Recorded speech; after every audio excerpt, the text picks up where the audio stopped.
Good morning, everybody. I want to welcome you here to Prog Monster. My name is Murph. I am the host of this show, a show dedicated to progressive rock and other forms of rock music.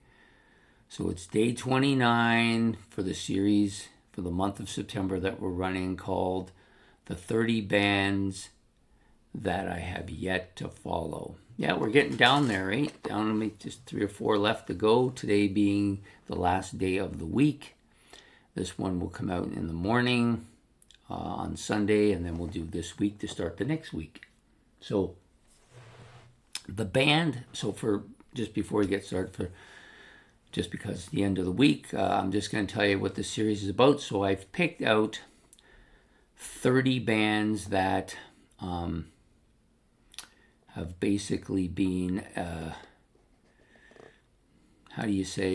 not really followed too closely. I've listened to the albums of some of them. Some of them I actually own some albums from. Some I just know some songs from. And I've liked them. For the most part, I've liked all the bands. Well, actually, every band I've done on this I like. I just don't follow them. I haven't gotten what I would call connected to them in a meaningful kind of way. And the band we're going to do today is Pallas. They are a neo-prog band, if you prefer, a second wave of prog. Some people don't even think of this as prog at all. They think of it as hard rock with a little prog mixed in. You know, you can call it whatever you want. I think of it as progressive rock, although it's probably more prog than progressive. Progressive meaning that it's getting different and changing and evolving. Well, you know, there's a certain pinnacle where that evolution couldn't go any further, so now they're just making that sound that sounds like prog music, and that's why we call it prog music. At least that's the way I think of it anyways. So the band we're doing today is called Pallas. They are one of those bands that came out with the resurgence of progressive rock in the early 80s by bands such as Marillion, Pendragon, IQ, Solace, North Star. You know, the list is there's quite a few bands that fall into this list, and Pallas is being one of the better ones. I've actually done an album of theirs in one of my battles of the band, and I like that album quite a bit.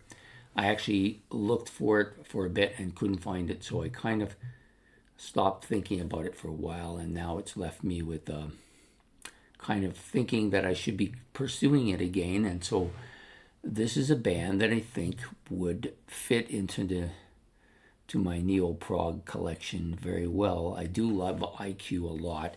Marillion I love as well, but Marillion I don't think of as being a full-on prog band. They have a lot of prog stuff to their music, but they have a lot of the love kind of rock and roll themes to their music as well. And so, but this band isn't like that. They're a lot proggier. I think that they're a band that I should be listening to more of, and the band that I want to follow more. So it seems inevitable that it will happen. And they've got that kind of atmospheric symphonic music down pretty good. They're also pretty heavy. They get some heavy stuff as well. The album covers are decent and good, and the band is actually a magnet for me. But when I get out there looking for stuff, they're not one of the first bands I look for. So that's part of the reason why I haven't found anything. You got to kind of, with a band like this, you got to kind of pursue it aggressively to find their stuff because it's not so common. Anyways, I like them a lot. I think they're a band that have a lot of future for me personally, and maybe for some of the people on this channel as well. So if you have any comments about Pallas, you want to talk about them a little bit, you can put those comments in the comment section below. Trying to learn more. Where should I go? How much of them should I pay attention to? There will be people, of course, who don't like them. You know, at least if you don't like them, don't just call them shit. Give a reason why you don't like them, because that might be stuff I actually like, you know. And that's important to kind of give people their due. Some people like stuff that other people can't stand. That's just the way it is in life. Doesn't make their music less music because they happen to like them and you don't, right? That's not really a good way to go about it, at least in my opinion. So please hit the subscription button and the like button. Those are much appreciated. And hit the notification bell so you do not miss any more of the episodes. I think we just have one left. Is it just one left? Yeah, I thought for some reason there was 3. Not sure why I thought that. Clearly this is day 29, so there's just tomorrow. Forgot all about that. So anyways, I hope you enjoyed this episode, and we will see you tomorrow for the final episode. Came up on me suddenly like that. So take care and have a good day. Goodbye.